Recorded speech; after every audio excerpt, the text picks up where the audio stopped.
আসসালামু আলাইকুম। ইতিমধ্যে আপনারা সোশ্যাল মিডিয়ায় আবু তোহা আদনানকে নিয়ে যে আলোচিত সমালোচিত হইতেছে, তার স্ত্রী তার উপরে যেগুলো অভিযোগ এনেছে সেগুলো আপনারা ইতিমধ্যে জেনেছেন।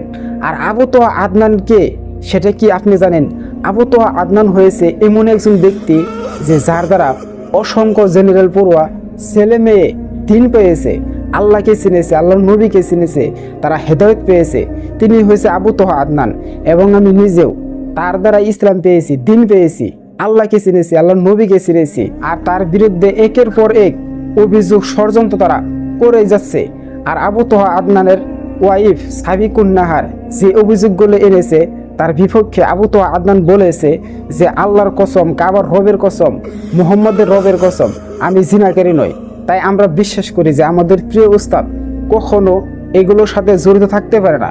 তার বিপক্ষে যারা ফেসবুকে লেখালেখি করতেছেন, বিভিন্ন ধরনের মিমস বানাইতেছেন, আবু তোহা আদনান যেটা করেছে সেটা কি আপনি করতে পারবেন?